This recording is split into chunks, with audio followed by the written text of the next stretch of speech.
ഇതൊന്നും ഇവരെന്നെ കൊണ്ട് പറഞ്ഞ് പറയിപ്പിച്ചതല്ല. ഞാൻ ഒരാൾ പറഞ്ഞാൽ അങ്ങനെ പറയണ ആളല്ല. എനിക്ക് ഇച്ചിരി അഹങ്കാരം കൂടുതലുണ്ട്. അള്ളാഹു മാറ്റി തന്നെ. മറ്റൊരാൾ എന്തായാലും ഇങ്ങോട്ടോ ഞാൻ തിരിച്ചങ്ങോട്ടോ അങ്ങനെ ഒരു ചെറിയൊരു ദുസ്വഭാവം എനിക്കുണ്ട്. ഇതാരും പറയുന്നതല്ല, വെളിയിൽ നിന്ന് നോക്കുന്ന ഒരു നിഷ്പക്ഷമതിയോ പക്ഷപാതിത്വമില്ല, അമിതത്വമില്ല, അതിമിതത്വവുമില്ല. അമിതത്വമില്ല, അതിമിതത്വമില്ല. പക്ഷെ ഉള്ളത് വിളിച്ചു പറയാൻ ഒരു മടിയുമില്ല. ചന്ദ്രശേഖർ കൊല്ലത്ത് അരീഷ് ഷുക്കൂർ കൊല്ലത്ത് ചെയ്യപ്പെട്ടതിന് അന്ന് ഞാൻ തലശ്ശേരി ചൊക്ലി വന്ന് പറഞ്ഞ ആളാണ്. ഇപ്പൊ ചന്ദ്രശേഖരെ കൊന്നിട്ട് ആളുകൾ പ്രതികൾ താമസിക്കുന്ന തലശ്ശേരി ചൊക്ലിയിലാണ്. കഴിഞ്ഞ ദിവസം ഞാൻ അവിടെ പോയി പ്രസംഗിച്ചിട്ട് വന്നുള്ളൂ. കൊലപാതക രാഷ്ട്രീയത്തിനെതിരെ 55 മിനിറ്റ് ശ്വാസം വിടാതെ പറഞ്ഞു. കൊലപാതക രാഷ്ട്രീയത്തിനെതിരെ ശ്വാസം വിട്ടില്ല, വിടാതിരുന്ന പേടി കൊണ്ടാണ്. 55 മിനിറ്റ് വിടാതിരുന്നത് പേടി കൊണ്ടാണ്. വിട്ടുപോയാൽ തീർന്നില്ലേ സഹോദരങ്ങളെ? അതുകൊണ്ട് ഞാൻ പറയുന്ന അഡ്വക്കേറ്റ് സിറാജ് കാഞ്ഞിരമറ്റ വക്കീൽമാരുണ്ട്, ഡോക്ടേഴ്സ് ഉണ്ട്, ഹിന്ദു പത്രത്തിന്റെ എഡിറ്റോറിയൽ ബോർഡിൽ പോലും ഈ ഒരു സ്ഥാപനത്തിന്റെ മൊത്തത്തിയിട്ടുണ്ടെങ്കിൽ അത് ഏറ്റവും അഭിമാനകരമാണ്. അള്ളാഹു നൽകി തരട്ടെ. ആ ഒരു വ്യത്യാസം സാധാരണ പണ്ഡിതന്മാരെന്നുള്ളൊരു വ്യത്യാസം ഞാൻ ഇരുത്തിക്കൊണ്ട് പറയുന്നില്ല. യഹുസ് ഖുറാബല വജിഹിൽ മുദ്ദാഹിൽ, അമിത പ്രശംസ നടന്നവരുടെ മുകളിൽ മണൽ വാരി എറിയണമെന്നാണ്. അബ്ദുൽ മജീദ് അമാനി എൻ്റെ മഹലിലെ, ഞാനവിടെ 6 വർഷം ഇമാമായിരുന്ന ആളാണ്. അവിടെയാണ് ഞാനൊക്കെ താമസിക്കുന്നത്, കാരാളി പോണം. അവിടെ ഇമാമാണ് അദ്ദേഹം. ആ മഹലിലെത്തിയതിനു ശേഷമുള്ള മഹലിന്റെ മാറ്റം വല്ലാത്തൊരു മാറ്റമാണ്. ഞാൻ ഇന്നലെ അവിടെ പ്രസംഗിക്കുകയാണ്. ഞാൻ അവിടെ വെച്ച് പറഞ്ഞതാണ് ഒരു മാറ്റം. അവിടുത്തെ യുവാക്കളുടെ ഇടയിലേക്ക് ഇറങ്ങിച്ചെന്ന്, സാധാരണക്കാരുടെ ഇടയിലേക്ക് ഇറങ്ങിച്ചെന്ന് അവരെ മുഴുവൻ ഒരുമിച്ച് കൂട്ടി ഒരിക്കലും പള്ളിയിൽ കയറില്ല എന്ന് വിചാരിച്ചവരെ പോലും ചുരുങ്ങിയ മാസം കൊണ്ട്, ഒരു 6 മാസമായിട്ടുണ്ടോ, 6 മാസമായിട്ടുണ്ടോ അല്ലേ? ഞാൻ ആഴ്ചയിൽ ഒരു ദിവസം കിട്ടിയിട്ടുണ്ടാവും. കാരണം എനിക്കറിഞ്ഞൂടെ. 6 മാസമായി അവിടെ വന്നിട്ട്. 6 മാസം കൊണ്ട് ആ മഹല്ലിൽ ഞാൻ 6 വർഷം ഇരുന്നിട്ട് നടക്കാത്ത അദ്ദേഹത്തെ കൊണ്ട് നടത്താൻ എത്രയോ ചെറുപ്പക്കാർ. ഇന്നലെ ഞങ്ങളുടെ അവിടെ ഒരു ഓഡിറ്റോറിയത്തിന്റെ 1 കോടി രൂപ നിലവിച്ച് ഒരു ഓഡിറ്റോറിയത്തിന്റെ ഉദ്ഘാടനം റഷീദ് നിശാബ്ദം നിർവഹിച്ചു. അതിന്റെ സമാന പ്രസംഗത്തിൽ ഞാൻ പ്രസംഗിക്കുമ്പോൾ നാട് മുഴുവൻ ഒരു ഉത്സവ ലഹരിയിലാണ്. അദ്ദേഹത്തെ കൊണ്ട് അത് സാധിപ്പിച്ചു എന്നത് മഅ്ദിനി ഉസ്താദിന്റെ ശിക്ഷണത്തിന്റെ, ഈ സ്ഥാപനത്തിന്റെ ഏറ്റവും വലിയ ഒരു ബറക്കത്താണ്. അത് അനുഭവിക്കുന്നുണ്ട് നാം. അള്ളാഹു അദ്ദേഹത്തിന് ആരോഗ്യത്തിന് ദീർഘായുസ്സ് നൽകി അനുഗ്രഹിക്കുമാണ്. ആ ഒരു ബന്ധം ഉസ്താദ് അൻവാസിന്റെ, പിന്നെ ചേലക്കൽ ഉസ്താദ്, ഞങ്ങൾ രണ്ടുപേരും ഒരേ ഉസ്താദിന്റെ ശിഷ്യന്മാരാണ്. ഒരേ ഉസ്താദിന്റെ ശിഷ്യന്മാരാണ്. അള്ളാഹു സുബ്ഹാനഹു വ തആല അദ്ദേഹം വിളിച്ചിട്ട് വരണം എന്ന് പറഞ്ഞപ്പോൾ ഇന്നലെയാണ് ഞാൻ പ്രസംഗിക്കേണ്ടിരുന്നത്. എൻ്റെ മഹലിൽ ഒരു പരിപാടിയുടെ ഇന്നത്തേക്ക് മാറ്റിയെന്ന് മാത്രമാണ്. അതുകൊണ്ട് ആ സ്നേഹം അള്ളാഹു നിലനിർത്തി തരട്ടെ. ഈ സ്ഥാപനത്തിൽ നിന്ന് ഇറങ്ങുന്നത് മുത്താണ്. അത് തിരിച്ചറിയാൻ നമുക്ക് കഴിയണം. പക്ഷെ മഅ്ദിനി എന്ന് പറയുന്ന ഒരു തീവ്രവാദ സിംബലിന്റെ മുമ്പിൽ നമ്മൾ ഇതൊക്കെ അറിയാതെ പോവുകയാണ്. അങ്ങനെ ഒന്ന് പ്രൊജക്റ്റ് ചെയ്ത് കാണിക്കുകയാണ്. അന്ന് പ്രൊജക്റ്റ് ചെയ്ത് കാണിക്കാൻ തീവണ്ടിക്ക് അകത്ത് യാത്ര ചെയ്യുന്നവൻ അറിയില്ല തീവണ്ടിയുടെ വലിപ്പം. ഇതിന് വലിയ ചക്രമുണ്ടെന്നും ഇതിന് ഇത്രയും നീളമുണ്ടെന്നും അവൻ അറിയില്ല. അവൻ ആകെ അറിയുന്ന അവരുടെ കമ്പാർട്ട്മെന്റ് മാത്രമാണ്. യഥാർത്ഥത്തിൽ അതാണ് അൻവാർ ശരിയുടെ മുമ്പിൽ നമ്മൾ. അള്ളാഹു സുബ്ഹാനഹു വ തആല സ്ഥാപനത്തിന് അള്ളാഹു സുബ്ഹാനഹു വ തആല അവസാനം വരെ നിലനിർത്തി തരുമാറാണ്. അങ്ങനെ കുറെ ബന്ധങ്ങൾ എനിക്ക് അൻവാർ ശരിയുമായിട്ടുണ്ട്. ഞങ്ങൾ രണ്ടുപേരും ചിലപ്പോൾ ഉസ്താദ് ഞാനും ഒരേ ഉസ്താദ് ശിഷ്യന്മാരാണ്. ഷെയ്ഖുന കോയ ഉസ്താദ് അവர்கள் അള്ളാഹു ആരോഗ്യത്തിലുള്ള ഒരു കാഴ്ച നൽകി അനുഗ്രഹിക്കുമാറാകട്ടെ. നിങ്ങൾ രണ്ടുപേരും ബാക്കിയാത്തിലെ സഹപാഠികളാണ്. അപ്പോ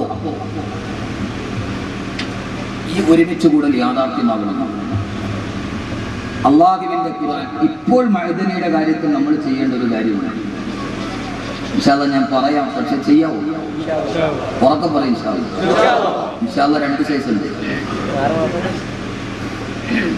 ഞാൻ പറഞ്ഞല്ലോ ഖുർആൻ എനിക്കൊരു ഇഷ്ടപ്പെട്ട വിഷയമാണ് ഖുർആൻ. ഒന്ന് ഇൻഷാ അല്ലാഹ് ഇസ്രായേലി, ബനു ഇസ്രായേൽ പറഞ്ഞ ഇൻഷാ അല്ലാഹ്. മൂസാ നബി ചോദിച്ചു ചുമന്ന പശുവിനെ കൊണ്ടുവരാൻ.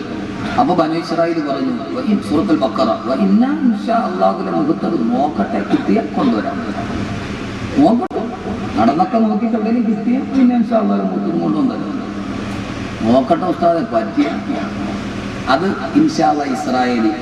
വേറൊരു ഇൻഷാ അല്ലാഹ് ഉണ്ട്, ഇൻഷാ അല്ലാഹ് ഇസ്മായിലി. ഇസ്മായിൽ നബി പറഞ്ഞു ഇൻഷാ അല്ലാഹ്. വാപ്പ മരത്തിൽ കിടത്തിയിട്ട് കത്തി കഴുത്തിൽ വെച്ചിട്ട് മോനെ അറുക്കട്ടെ എന്ന് ചോദിച്ചപ്പോൾ മലന്ന് കിടന്നിട്ട് ഉപ്പാന്റെ മുഖത്ത് നോക്കിയിട്ട് ഉപ്പ ഇൻഷാ അല്ലാഹ് നമ്മൾ 2 പേര് സ്വർഗത്തിലാണ്. അതാ ഇൻഷാ അല്ലാഹ് ഇസ്മായിലി. ഇസ്മായിൽ നബി പറഞ്ഞു ഇൻഷാ അല്ലാഹ്. ആ മലന്ന് കിടക്കാൻ കത്തി കഴുത്തിലിരിക്കാൻ ആ സമയത്തും പറയുന്ന ഇൻഷാ അല്ലാഹ്. ഇപ്പൊ ഏതാ പറയണം? ഇത് പള്ളിയിൽ ആളുകൾ വന്നിട്ട് 40 ജമാഅത്തിന് വരാൻ പറയും. ഇൻഷാ അല്ലാഹ് അതിലേ ഓർമ്മമാരില്ലേ? അവൻ പിന്നെ ആ വഴിക്ക് വരില്ല. ഇതിന്റെ പൊന്ന സഹോദരങ്ങളെ, ഇപ്പൊ ഏത് ഇൻഷാ അല്ലാഹ് നിങ്ങൾ പറഞ്ഞത്? ഇസ്മായിൽ നബിയുടെ ആണല്ലോ. അപ്പൊ എത്ര ഇസ്മായിൽ ഇവിടെ ഉണ്ടെന്ന് ഇപ്പൊ ഇൻഷാ അല്ലാഹ് അറിയാൻ പറ്റില്ല. അള്ളാഹു കാത്തുരക്ഷിക്കട്ടെ. മൂസയെ കൊല്ലാൻ തീരുമാനിച്ചു ഫിറഔൻ, മഅദനിയെ കൊല്ലാൻ തീരുമാനിച്ചു അഭിനവകാല ഫിറഔൻ. യഥാർത്ഥത്തിൽ അതായിരുന്നത്. ഒരു കാല് പോയി നിന്നുള്ളൂ. മഅദനിയും ഖുർആനും അങ്ങനെയല്ലേ. വഖാല ഫിറഔൻ ദറൂരി അഖ്തുൽ മൂസ. ഫറഔൻ പറഞ്ഞു മൂസയെ കൊല്ലാം. സഹോദരങ്ങളെ തീരുമാനിച്ചു മൂസയെ കൊല്ലാൻ ഫിറഔൻ, മഅദനിയെ കൊല്ലാൻ തീരുമാനിച്ചു അഭിനവകാല ഫറഔൻ. പക്ഷേ തലനാരിടയ്ക്ക് രക്ഷപ്പെട്ടു പോയത് ഒരൊറ്റ കാര്യമാണ്. അവർക്കും മഅദനി മാപ്പ് കൊടുത്തു എന്നതാണ് ചരിത്രത്തിന്റെ ഏറ്റവും വലിയ കാര്യം. ഒരു കാര്യം ഉറപ്പ്, മഅദനി ചരിത്രത്തിൽ അറിയപ്പെടാൻ പോകുന്നു. ഉമർ മുഖ്താറിന് ശേഷം, സുൽത്താൻ സലാഹുദ്ദീൻ അയ്യൂബിക്ക് ശേഷം ഇസ്ലാമിക നവോത്ഥാന ചരിത്രത്തിലെ ഏറ്റവും വലിയ പിൽക്കാലത്ത് ഇന്ന് നാം ഉമർ മുഖ്താറിനെ പഠിക്കുന്നത് ഇൻഷാ അല്ലാഹ് നമുക്ക് പുറകെ വരുന്ന സമൂഹം അബ്ദുൽ നാസർ മഅദനിയെ പഠിക്കും. തീർച്ചയായും അതിലൊരു സംശയവും നിങ്ങൾക്ക് വേണ്ട. കാരണം ആ മനുഷ്യന്റെ ചങ്കൂറ്റ സമ്മതിച്ചു കൊടുക്കുക, അത് ഞാൻ അനുഭവിച്ചറിഞ്ഞ ആളാണ്. ആ മനുഷ്യൻ ഒരു കാല് പോയാലും തൂക്കം കുറഞ്ഞാലും ആ റൂമിന്റെ അകത്തിരുന്നിട്ട്, ഹസനാണ് എനിക്ക് വാതിൽ തുറന്നു. ഞാനിവിടെ വിളിക്കാതെ ഒത്തിരി പ്രാവശ്യം വന്നിട്ടുള്ള ആളാണ്. അപ്പോ അവിടെ ചെന്നിട്ട് ഞാൻ അകത്തിരുന്ന് സൂഫിയാമാദിനെ അറസ്റ്റ് ചെയ്യുന്നതിന്റെ തലേദിവസം അവിടെ ഇരുന്നപ്പോൾ ആ സമയത്ത് ഇപ്പൊ അറസ്റ്റ് ചെയ്യുന്നതിന്റെ മുമ്പിൽ ഞാൻ പോയപ്പോൾ ഞാൻ ചോദിച്ചു, ഉസ്താദെ ഒരിക്കൽ തിരുവനന്തപുരത്ത് വന്നപ്പോൾ എന്നെ ഒന്ന് കാണണമെന്ന് പറഞ്ഞു.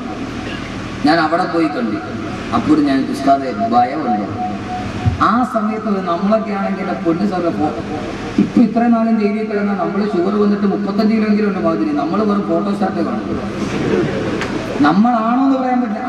നമുക്ക് ആർക്കാ ധൈര്യമുള്ളത്? കാക്കിയിട്ട വേഷത്തിൽ പോസ്റ്റ്മാനെ കണ്ടാൽ തൊപ്പിയിടുന്നവരുണ്ട്. പട്ടാളക്കാർ തൂക്കിപ്പിടിച്ച ആളുകളുടെ നടുവ് വയനറ്റുകളെ നെഞ്ഞിലേക്ക് ചാറിയിട്ട് തൂക്കുകയറിലേക്ക് നടന്നു പോകുമ്പോ ആ സമയത്ത് തൂക്കുകയറി തന്റെ ശരീരത്തിലേക്ക് കരുത്തിലോട്ട് മുറുകുമ്പോ കരുമരത്തിൽ കിടന്ന് തൂങ്ങിയാടുമ്പോ കമീസിന്റെ പോക്കറ്റിൽ വെച്ചിരിക്കുന്ന ഖുർആൻ എടുത്ത് കയ്യിൽ വെച്ചിട്ട് الملك القدوس السلام المؤمن المهيمن العزيز الجبار المتكبر سبحان الله عما يشركون. തൂക്കുമരത്തിലെ കിടന്ന് പിടഞ്ഞു വിരിച്ച ഉമർ മുഖ്താറിനെ പോലെ ഇൻഷാ അല്ലാഹ് അഹമ്മദ് കബീറിന്റെ പുറകെ വരുന്ന ഒരു സമൂഹം ഒരു കാലഘട്ടത്തിൽ ഉമർ മുഖ്താറിനെ പറഞ്ഞതുപോലെ പറഞ്ഞതുപോലെ ചരിത്രത്തിൽ പറയപ്പെടുന്ന ഒരു നാമമായി മൈലാകപ്പള്ളിയിലെ ഈ ചെറിയ പ്രദേശത്ത് അബ്ദുസ്സമദ് മാസ്റ്ററിന്റെ പൊന്നുമോൻ അബ്ദുൽ നാസർ എന്ന് പറയുന്ന ഒരു മനുഷ്യന്റെ ചരിത്രം പഠിക്കുന്ന കാലം വിദൂരമല്ല. പക്ഷെ ആ കാലത്തിന്റെ നടുവ് നമുക്ക് ചെയ്യേണ്ട ഒരു ജോലിയുണ്ട്. ഫറോവ തീരുമാനിച്ചു മൂസയെ കൊല്ലാൻ, അഭിനവകാല ഫറോവമാര് തീരുമാനിച്ചു അബ്ദുൽ നാസർ മഅദനിയെ കൊല്ലാൻ. ആയിരക്കണക്കിന് ആളുകൾ ലോക സമൂഹം മുഴുവനും ഒരുമിച്ചുകൂടി കൊട്ടാര മധ്യത്തിൽ എല്ലാവരും നിൽക്കുമ്പോ ബഹുമാനപ്പെട്ട മൂസാ നബിയെ മധ്യത്തിൽ വെച്ചിട്ട് ഊരി പിടിച്ച വാളുമായി പട്ടാളക്കാർ കാത്തു നിൽക്കുമ്പോ സിംഹാസനത്തിൽ ചാരിയിരുന്നിട്ട് ഫറോവ പറഞ്ഞില്ലേ കൊല്ലുക കൊല്ലുക കൊല്ലുക എന്ന് ഫറോവ പറഞ്ഞപ്പോ ഇതേ അവസരമാണ് മഅദനിക്ക് അഗ്രഹാരതയിലെ ഇരുമ്പടിക്കുള്ളിൽ ആയിരക്കണക്കിന് തോക്കുധാരികൾ നാക്കി നിൽക്കുമ്പോ ഏതോ തിരശ്ശീലയിലെ ഫറോവ കൊല്ലാൻ തിരക്കുന്നവരിക്കുമ്പോ സഹോദരങ്ങളെ നമുക്ക് ചരിത്രത്തിന്റെ ദൗത്യം ഏറ്റെടുക്കണ്ടേ? ഇവിടെ ഒരുമിച്ച് കൂടിയതിന്റെ ചരിത്രത്തിൽ നമ്മളും അറിയപ്പെടണ്ടേ? അതുകൊണ്ട് അബ്ദുൽ നാസർ മഅദനി ഹൃദയത്തിൽ സ്നേഹിക്കുന്ന എന്റെ പ്രിയപ്പെട്ട ചെറുപ്പക്കാരോട് ആവേശമല്ല ചെറുപ്പക്കാരെ വേണ്ടത്. ഏത് ആവേശമാണെന്ന് അറിയുമോ? വകതിരിവുള്ള ആവേശം വേണം, വാക്കുകളുടെ ജൽപ്പനങ്ങൾക്കല്ല. ആ സമയത്ത് ഫറോവയുടെ കൊട്ടാരത്തിന്റെ നടുവിൽ ചരിത്രം പറയട്ടെ, ഫിറഔൻ പറയുകയാണ്, സഹോദരങ്ങളെ മൂസയെ കൊല്ലാൻ പറയുമ്പോ ആയിരക്കണക്കിന് ആളുകൾ പടയാളികൾ കുന്തുപുന്നിട്ട് നിൽക്കുമ്പോ ആ സമയത്ത് ഫറോവയുടെ സിംഹാസനത്തിന്റെ ചുവട്ട് ഒരു ആളനക്കമുണ്ടായി. ആ സമയത്ത് ചാടി എഴുന്നേറ്റിട്ട് ഒരാൾ പറഞ്ഞു, ഇല്ല ഇല്ല, മൂസയെ കൊല്ലാൻ ഞാൻ സമ്മതിക്കില്ല. അല്ലാഹുവിന്റെ ഖുർആൻ പറയട്ടെ, വഖാല റജുലുൻ മുഅ്മിനുൻ മിൻ ആലി ഫിർഔന യക്തുമു ഈമാനഹു അതഖ്തുലൂന റജുലൻ അൻ യഖൂല റബ്ബി അല്ലാഹ് വഖദ് ജാഅകും ബിൽ ബയ്യിനാതി മിർ റബ്ബികും. ആ സമയത്ത് ഖുർആൻ പറയുകയാണ്, ഫറോവയുടെ സിംഹാസനത്തിന്റെ തൊട്ടടുത്ത് ചാടി എഴുന്നേറ്റ് ആരെന്നറിയോ? വഖാല റജുലുൻ ഒരാണക്കമുള്ള ആൺകുട്ടി ചാടി എഴുന്നേറ്റു. ആൾത്തലപ്പുകളെ കണ്ടിട്ട് ഭയന്നില്ല, കുന്തം കണ്ടിട്ട് ഭയന്നില്ല. ചാടി എഴുന്നേറ്റിട്ട് ഒരു ചന്ദാനങ്ങൾ ചെയ്യുന്നത് അയാൾ ഫറോവ കുടുംബത്തിൽപ്പെട്ട ആളാണ്. അയാൾ വിളിച്ചു ചോദിച്ചു, എന്താ നിങ്ങൾ ചെയ്യുന്നത്?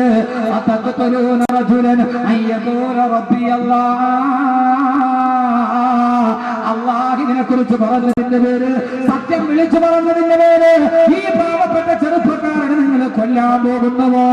ആ മനുഷ്യൻ പരിസരം ശ്രദ്ധിച്ചില്ല, സാഹചര്യങ്ങൾ ശ്രദ്ധിച്ചില്ല. ചാടി എഴുന്നേറ്റിട്ട് പറഞ്ഞു, ഇല്ല ഇല്ല, എന്റെ സ്ഥിരകളെ ഒരൽപ്പമെങ്കിലും ജീവൻ അവസാനിക്കുന്നിടത്തോളം കാലം ഞാനത് സമ്മതിക്കില്ലെന്ന് പറഞ്ഞ ചെറുപ്പക്കാരനെ പോലെ എന്റെ പ്രിയപ്പെട്ട സഹോദരങ്ങള്, ആണത്തമുള്ള ആൺകുട്ടിയാവണം. ആണത്തമുള്ള ആൺകുട്ടിയാണെന്നറിയോ? റമദാൻ 30 നോമ്പ് പിടിച്ചിട്ട് പെരുന്നാളിന് രാവിലെ പെരുന്നാൾ നിസ്കാരവും മൈനാഗപ്പള്ളി പള്ളിയിൽ കഴിഞ്ഞിട്ട് അങ്ങനെ കരുനാഗപ്പള്ളി തിയേറ്ററിൽ പോയി മെഗാസ്റ്റാർ മമ്മൂട്ടിയുടെ റിലീസ് പടത്തിന്റെ ആദ്യത്തെ ടിക്കറ്റ് എടുത്തിട്ട് തക്ബീർ വിളിക്കുന്നവൻ ആണത്തമുള്ള ആൺകുട്ടിയല്ല. റമദാൻ കഴിയുന്ന പെരുന്നാളിന്റെ പകലില് ലോഹർ നിസ്കാരമല്ല, പെരുന്നാൾ നിസ്കാരം കഴിഞ്ഞ് ബിവറേജ് കോർപ്പറേഷനിലെ ലൈൻ നിന്നിട്ട് തലയുടെ മുകളിലൂടെ ചാടിയെടുത്തേക്ക് 10 കുപ്പി കക്ഷത്തിനിടയിൽ പിടിച്ച് ആവാസത്തോടെ ആണത്തമുള്ള ആൺകുട്ടിയല്ല. ആരാ മോനെ ആണത്തമുള്ള ആൺകുട്ടി? ആരാ?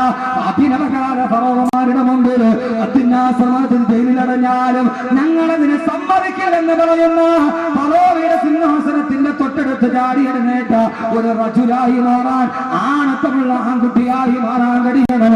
അല്ലാഹു തൗഫീഖ് നൽകട്ടെ, അല്ലാഹു തൗഫീഖ് നൽകട്ടെ. ആണത്തമുള്ള ആൺകുട്ടിയാവേണ്ടത് എങ്ങനെയാ സഹോദരങ്ങളെ? അതെങ്ങനെയെന്നറിയോ? ഇവിടെ നിന്നിട്ട് കുരു തക്ബീർ വിളിച്ചാൽ ദൗത്യം തീരുമോ? അത് നമ്മുടെ സമരത്തിന്റെ ഭാഗമാണ്, അത് പ്രതിഷേധത്തിന്റെ ഭാഗമാണ്. പക്ഷേ കർമ്മപദത്തിൽ കടന്നു വരണം. ആണത്തമുള്ള ആൺകുട്ടിയാരെന്നറിയോ? ആണത്തമുള്ള ആൺകുട്ടിയാരെന്നറിയോ? ഇപ്പോഴും നമുക്ക് ചെയ്യേണ്ടത് എന്താ? അബ്ദുന്നാസർ മഅദനി ഉസ്താദ് കേരളത്തിന്റെ അങ്ങോളം ഇങ്ങോളമുള്ള പള്ളികളിൽ പ്രസംഗിച്ച് നടന്നു. കഴിഞ്ഞ ആഴ്ച കാസർഗോഡ് പ്രസംഗിച്ചപ്പോ ഞാൻ പറഞ്ഞു, അബ്ദുന്നാസർ മഅദനി വഅദ് പറഞ്ഞിട്ട് പൈസ പിരിച്ചുണ്ടാക്കിയ പള്ളിയുടെ മിഹ്റാബില് എല്ലാവരും ഒത്തിരുന്നിട്ടൊന്ന് ദുആ ചെയ്ത എപ്പോഴേ മഅദനി ജയിലിൽ നിറങ്ങുമായിരുന്നു. സഹോദരങ്ങളെ, അഹമ്മദ് കബീർ വഅദ് പറഞ്ഞ് പിരിക്കാറുണ്ട്, പക്ഷെ പിന്നീട് അഹമ്മദ് കബീറിനെ ഓർക്കാൻ ആളുകൾ ഉണ്ടാവില്ല. അബ്ദുന്നാസർ മഅദനി പിരിച്ചു കൊടുത്തിട്ടുണ്ടാക്കിയ പള്ളിയുടെ മിഹ്റാബില് ഒന്നിച്ചിരുപത്തേഴാണ്ടാവിനോട് ദുആ ഉണ്ടായാൽ എപ്പോഴേ അദ്ദേഹം തിരിച്ചിറങ്ങുമായിരുന്നു. നന്ദി കെട്ടവർഗം തിരിഞ്ഞുകുത്തി. സഹോദരങ്ങളെ, അതുകൊണ്ട് നമുക്ക് ചെയ്യാനുണ്ട്. ആയിരക്കണക്കിന് മതപ്രഭാഷണ വേദികളിൽ വഴുതു പറഞ്ഞ ആ മനുഷ്യൻ ജീവിതത്തിൽ ജയിലിൽ പോയപ്പോഴും ഓർത്തതെന്നറിയോ? ജയിലിലേക്ക് അൻവാശേരിയുടെ മുറ്റത്ത് നിന്ന് ജയിലിലേക്ക് പോകാൻ വാഹനത്തിൽ കയറിയപ്പോ അബ്ദുന്നാസർ മഅദനി തിരിഞ്ഞു നോക്കിയത് മക്കളെ കെട്ടിപ്പിടിച്ചിട്ട് എന്റെ പ്രിയപ്പെട്ട മകൻ കവളത്തോട്ട് ചുംബനം കൊടുക്കുമ്പോ ഈ അൻവാറിന്റെ മുറ്റത്ത് നിന്ന് പോകുമ്പോ അദ്ദേഹം നോക്കിയൊരു നോട്ടമുണ്ട്. എന്റെ ജന്മത്തിന്റെ എല്ലാ പരിശ്രമങ്ങളും വെച്ച് ഞാൻ പടുത്തുയർത്തി ഈ അൻവാറിന്റെ മക്കള്, ഇവിടുത്തെ മുത്തഅല്ലിമീങ്ങള്, ഇവിടുത്തെ അഗതിയനാട് മക്കള് ആരാണെന്ന് കൈപിടിക്കാനുള്ളത്? ആരാണെന്ന് കൈപിടിക്കാനുള്ളത്? അബ്ദുന്നാസർ മഅദനിയോടുള്ള സ്നേഹമാത്മാർത്ഥമാണെങ്കിൽ ഇൻഷാ അല്ലാഹ് നമുക്ക് തീരുമാനിക്കാം. മഅദനി ഉസ്താദ് ജയിലിലാണെങ്കിലും ഇല്ല, മഅദനി ഉസ്താദ് ഞങ്ങളെ നശിക്കാൻ അനുവദിക്കില്ല. ഞങ്ങളുടെ ജീവിതത്തിൽ 3 നേരത്തെ ഭക്ഷണം കഴിച്ചിട്ട് ഒരു ദിവസം 10 രൂപമാക്കിയിട്ടുണ്ടെങ്കിൽ അൻവാറിനെ ഞങ്ങൾ പിടിച്ചു നിർത്തുമെന്ന് പറയാൻ അബ്ദുന്നാസർ മഅദനിയുടെ ശരീരമേ ജയിലിലുള്ളൂ. റൂഹിരിക്കുന്നത് അൻവാറിന്റെ ഉള്ളിലാ, റൂഹിരിക്കുന്നത് അൻവാറിന്റെ മക്കളുടെ അടുത്താണ്. ഇല്ല ഇല്ല, ഫറോവയുടെ സിംഹാസനത്തിന്റെ ചാരത്തിൽ നേട്ട് നിന്നിട്ട് ചരിത്രത്തിന്റെ ദൗത്യം നിർവഹിച്ച ഒരു ആൺകുട്ടിയുടെ ധർമ്മമേടെന്നറിയോ? ഇപ്പൊ നമ്മൾ ചെയ്യേണ്ട ഏറ്റവും വലിയ ദൗത്യം എന്റെ സഹോദരങ്ങളെ ഈ അൻവാറിനെ ഒന്ന് പിടിച്ചു നിർത്തണം. അബ്ദുന്നാസർ മഅദനിയുടെ ജന്മത്തിന്റെ സാഫല്യം ഉണ്ടാകണം. അങ്ങനത്തെ ആൺകുട്ടിയായി മാറണം. ആ ആൺകുട്ടികൾക്ക് വേണ്ടിയാണ് ചരിത്രം വഴിമാറി നിന്നത്. ആ ആൺകുട്ടികൾക്ക് വേണ്ടിയേ ചരിത്രം പറഞ്ഞിട്ടുള്ളൂ. ആ ആൺകുട്ടികൾക്ക് വേണ്ടിയേ ചരിത്രം പറഞ്ഞിട്ടുള്ളൂ. ചെറുപ്പക്കാരെ, നിങ്ങളെ പോലൊരു ആൺകുട്ടിയല്ലേ ബഹുമാനപ്പെട്ട ഖുബൈബ് ഇബ്നു അദി റളിയല്ലാഹു അൻഹു. ഖുബൈബ് റളിയല്ലാഹു അൻഹുവിനെ തൂക്കിലേറ്റിയപ്പോ കഴുമരത്തിന്റെ മുമ്പിലോട്ട് നടത്തിക്കൊണ്ടു പോവുകയാണ്. തൊരിയുരഞ്ഞ സുന്ദരി പെണ്ണിനെ കാണിച്ചിട്ട് മക്കാ ഖുറൈശികൾ ചോദിച്ചില്ലേ, ഏ ഖുബൈബേ അലൈക നഈമു ദുനിയാ, ഈ ദുനിയാവിലെ സർവ്വാഡംബരങ്ങൾ നിനക്ക് തരാം. അല്ലാഹുവിനെ തള്ളി പറയാൻ പറഞ്ഞപ്പോ, റസൂലിനെ തള്ളി പറയാൻ പറഞ്ഞപ്പോ സുന്ദരി പെണ്ണിന്റെ ചൂടും അനുഭവിക്കാൻ